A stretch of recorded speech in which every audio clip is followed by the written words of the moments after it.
owns and is responsible for its content.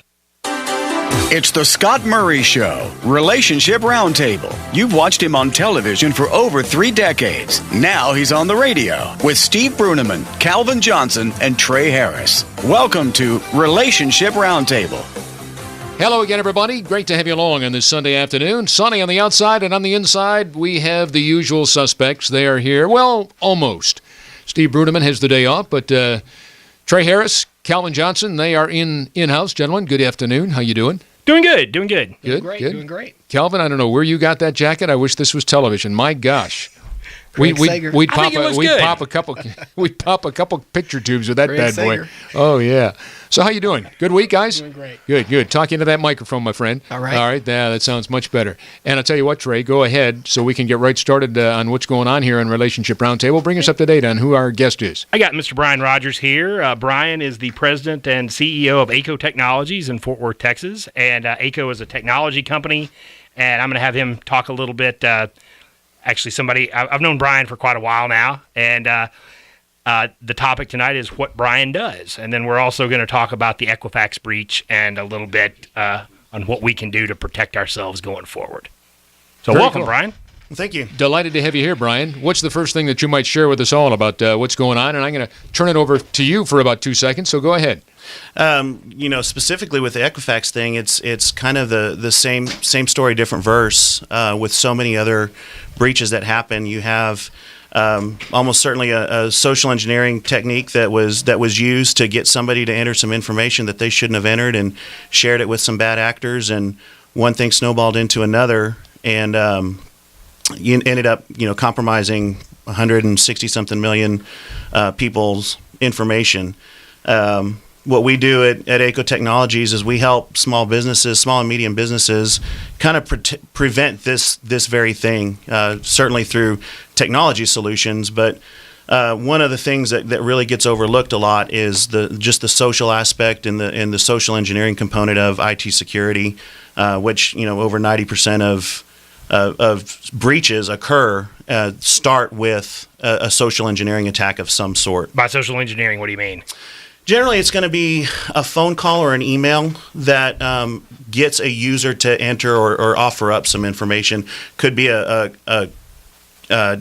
deliberate campaign of both, where they will send what's called a spear phishing email. It's PHISING. ISHING, and what it does is it tries to get the user to click on a link and get them to either enter information that would help a hacker get in, or just direct them to a website that would allow them to inject malicious code onto their computer, and that's generally the first step to a hacker's attempt to try and compromise a larger system. So basically, it's like a random email that you may put something in it to get the person's attention, and they might click on it, and then it starts from there. Is that correct? It may seem random, and it may truly be random, but very often there are two distinctions that get made when they start talking about it. They'll talk about a phishing email, which truly is just a random email. You may get an email from that says your Chase Bank account has been compromised. Click on this link to go enter your credentials. Well, it was random because maybe you don't have a Chase Bank thing. However, often they will get a list of people and know specifically that they work for this particular company, and they will send a specific email that says, "We are from the ABC company IT department. Your email has been compromised. Please click on this to enter your old password and your new password."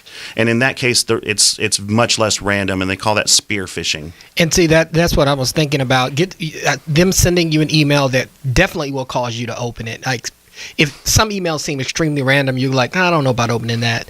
But if somebody says your bank has been compromised, or they sound like they're somebody that you should be and would be familiar with, then that actually causes me as a user to want to open it up.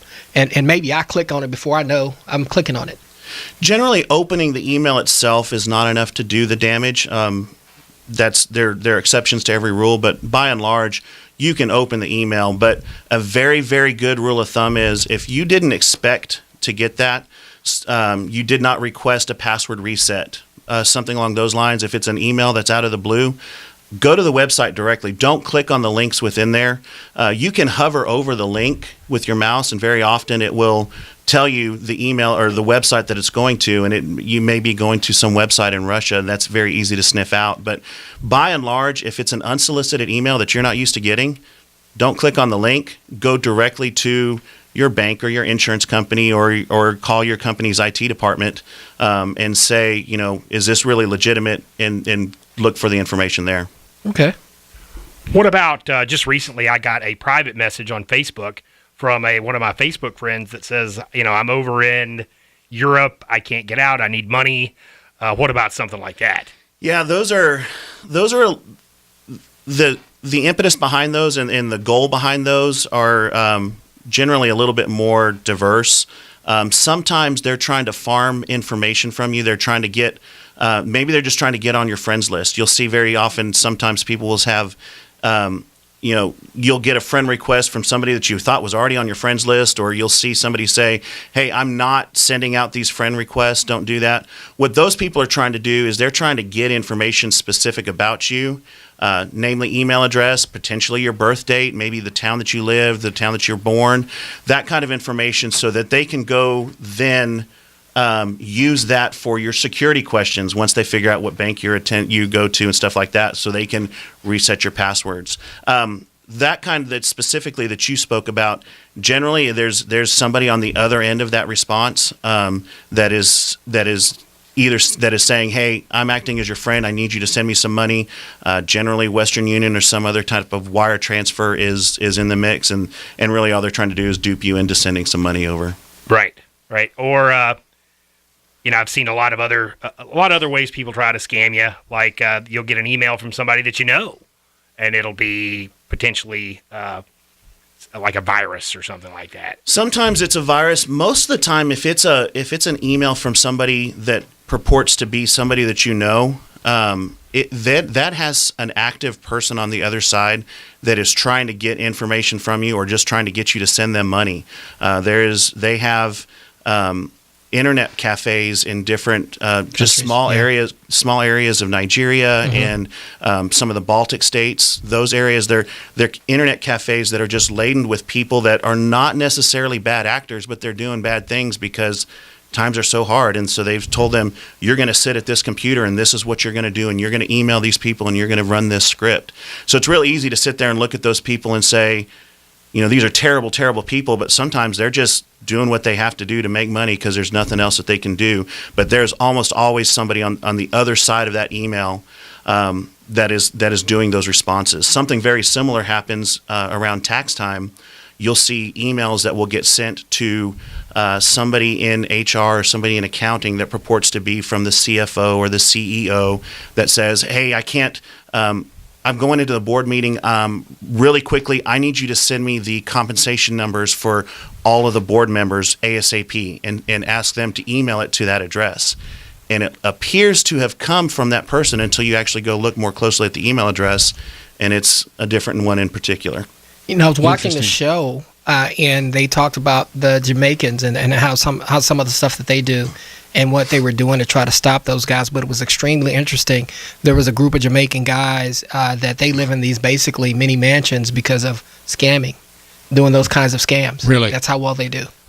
Well, they must be doing something right, huh? Yeah. Or really wrong. Really wrong. Yeah, absolutely. Brian Rogers, President, ACO Technologies, our special guest. We're going to be back with more here on 570 KLIF right after this. Having a tough time all of a sudden? Hit a bump in the road.